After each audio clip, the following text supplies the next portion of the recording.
Hey, welcome to a new episode of Trailer Talk. Very exciting episode this week. Got lots of interesting trailers. Actually, most of them are kind of old because, I have to pick and choose when I do Trailer Talk, and some get kind of pushed to the side, and it takes a while for me to get to them. But let's get started. Anyways, you know what to do with Trailer Talk. Thumbs up if you enjoy it. And please comment below on anything you see, anything I say in this episode, or a trailer that I haven't talked about yet but you'd like to see me talk about.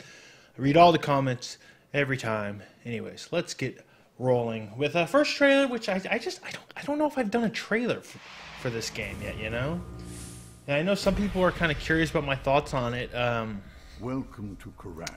It is a game that I feel like some people are kind of not really forgetting about it, but it's so far at the end of the year, and there's so many big games coming out before then, kind of like with Far Cry 3. But the thing is, I really liked Far Cry 3. You know what, I'm going to pause it here. Just full disclosure, Ubisoft made like 1,000 trailers for this game. I have no idea how old this one is, whether this is the best one. I just wanted to talk a little bit about Far Cry 4, so here's a trailer. Kind of overkill on these trailers, but I did play the City 3. It is really fun. It's a lot like Far Cry 3, but seems even kind of crazier. In part one, since the wildlife seems a little bit crazier, and you can ride elephants. You can fly up in little helicopters.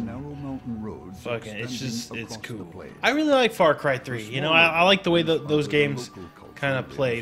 They like how they feel. Really like driving around and stuff. I like wingsuiting. So I'm looking forward to this.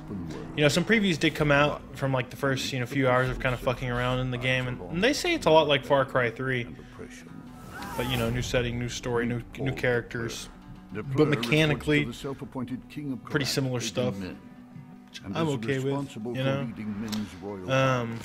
I hope if they're gonna improve anything, it's they make the story missions a little less, linear and not like some of the stuff you do out in the open world. I want this. If they're gonna hook me with the story, let me do the stuff during the story that is actually fun to do. You know what I mean? Shadow of Mordor kind of had a problem with that to an extent. If you're going to survive in the where it was just way more fun just fucking around in the world than it was hunting territories and shit. I don't know. What do y'all think? I feel like there's not a lot of hype surrounding this game, but I mean, Far Cry 3 was very well received. Look at this little fucking mini helicopter, man. I wonder if you could just fly, just fucking wingsuit out of that thing after you fly as high as you can. Oh, man. I just made myself really want Just Cause 3 just now. Just now, it happens to me sometimes. Oh my god. There is plenty to do and much to I like bombs and explosives in these games. And this could be like the first Far Cry 4 trailer for all I know. I have no fucking clue. All I know is I like Far Cry. And I'm definitely going to be playing. In case I know I play a lot of like RPGs and stuff, but I can get down with some Far Cry. In part 2, we'll take you to one of the most yeah, I don't even know. This trailer's not showing off some of the Shangri-La stuff where you're kind of like, in some weird mystical land with a magical tiger and stuff, but that stuff's in there too, and it looks pretty cray-cray. Pre-order now. Fuck it. We're going to the next trailer. Don't pre-order it unless you really want to. Alright, so this is a trailer for another game I played at E3 that's coming out this year. Poor little Toad is scared. This is Captain Toad's Treasure Tracker, I think it's called. So if you've ever played Super Mario 3D Land or Super Mario 3D World, you would know that there's these levels where you play as Toad and he can't run and he can't jump, he can just waddle around like an asshole. And they're more a little puzzly, but I don't even know if I call them puzzles. They're more of just figure out how to get around this little diorama-y type environment. But your perspective is always a little off, so you got to kind of rotate the camera a bunch to figure out where to go and how to get there. I didn't really love those levels, I didn't like how the camera controlled, and I never liked not being able to see where I'm going or what I'm doing, and having the mechanic be that is a little iffy to me. But that, and I played like 5 levels at E3, and all of them were kind of dull. Now I've seen that happen before, where you know, like with Super Mario 3D World, I played like 5 levels at E3, but it was like levels from more or less the first world that were like fuck all easy and just kind of dull. But you know, later on that game gets like fucking magical, and I'm wondering, this game has yet to show me stuff that seems really fucking fun. I don't know. I'm most assuredly gonna at least rent this thing, but you know, I just hope that the camera's a little bit easier to control, that it isn't just tricky navigation. There is some actual puzzles. I don't know. There's some people that I've noticed who've you know, seen this game or played a little bit of it in preview events who seem to really be excited for it. I don't get it. This seems cool, like a little pinball.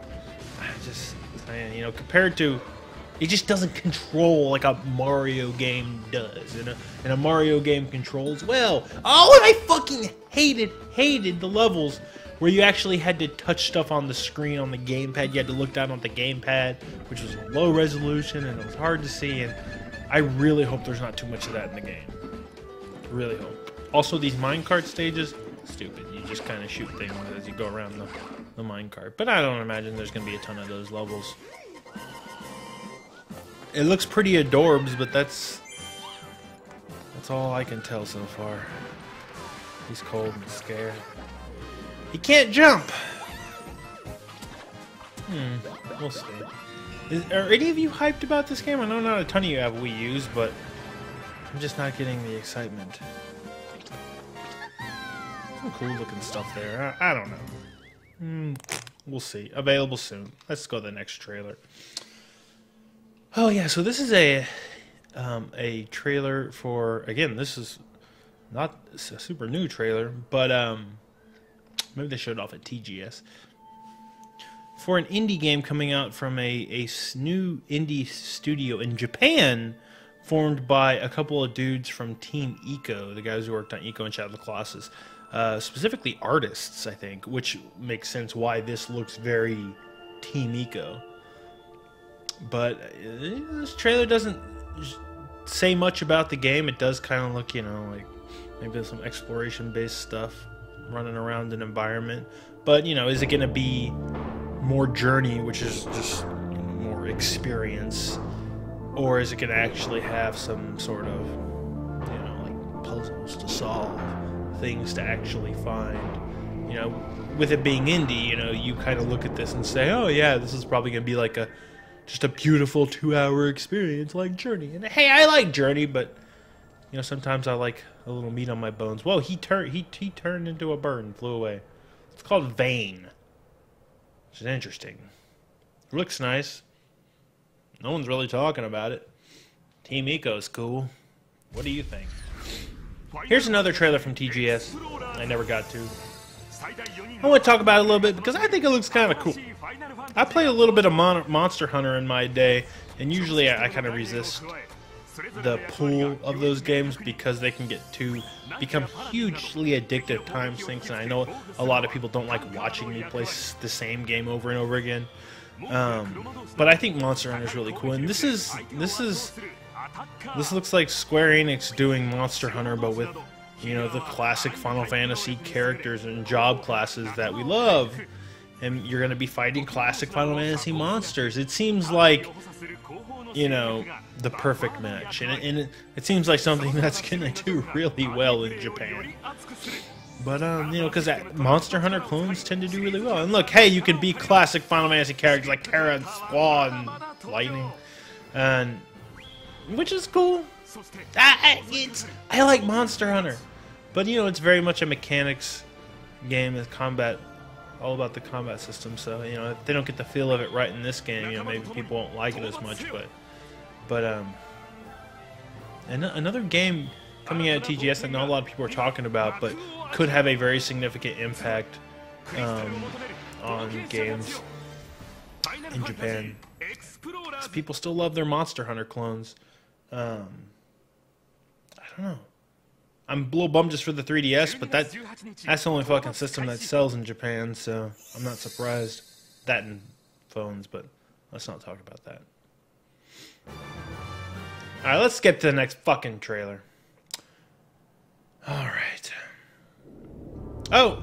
Our final trailer is the launch trailer. You haven't felt anything strange for Bayonetta 2. Our friends a game that comes out soon. Or if you're watching, by the time you watch this, it might already be out. But I'm very excited. I'm very excited. It's just one of those games where you look at it and it's like, yeah, it looks like more Bayonetta, but as soon as I got my hands on it, each time I played it, I was immediately remembered like, oh yeah, it's because this was like the best playing video game ever. That's why I like Bayonetta. It's getting like fucking stunning ass reviews. I don't know about this little dude. I don't even know why I'm so damn sure I need to go to that mountain.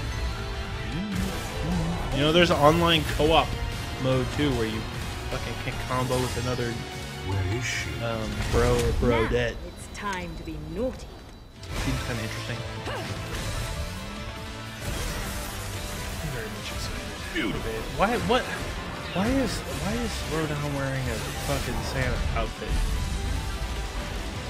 I think I did hear somewhere that it's kind of like a large portion of this game takes place like during Christmas. It's kind of like a secretly a Christmas game, which is super weird. But fuck it, man, that is weird. Man, I also heard that like the special Nintendo outfits will give like bonus effects, and you know how like you can be Link and he has a shield, but that actually adds like the shield countering effect that Bayonetta had in the first game with a certain relic attached. Which I fucking love that feeling, that sensation. Bingo. Of doing those perfect counters. Who's gonna get Bayonetta? Who's buying a Wii U to play Bayonetta 2? I think there's finally enough games to justify a Wii U purchase, right? Yeah, I can't wait. Look at this underwater boss. I love Bayonetta. Look at like Bayonetta's so cool. She's just so goddamn cool, guys. I just hope, it doesn't get too crazy to the point where the systems become no longer as fun as the core mechanics. Bayonetta 2 ran into those issues a little bit. Holy shit. What was that? Magitech armor? It's gonna be cray.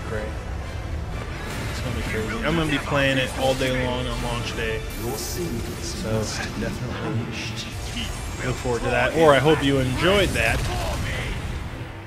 Bayonetta 2 comes with Bayonetta 1. I can't wait. Only on Wii U. It's a bummer. I know, guys. What do you think?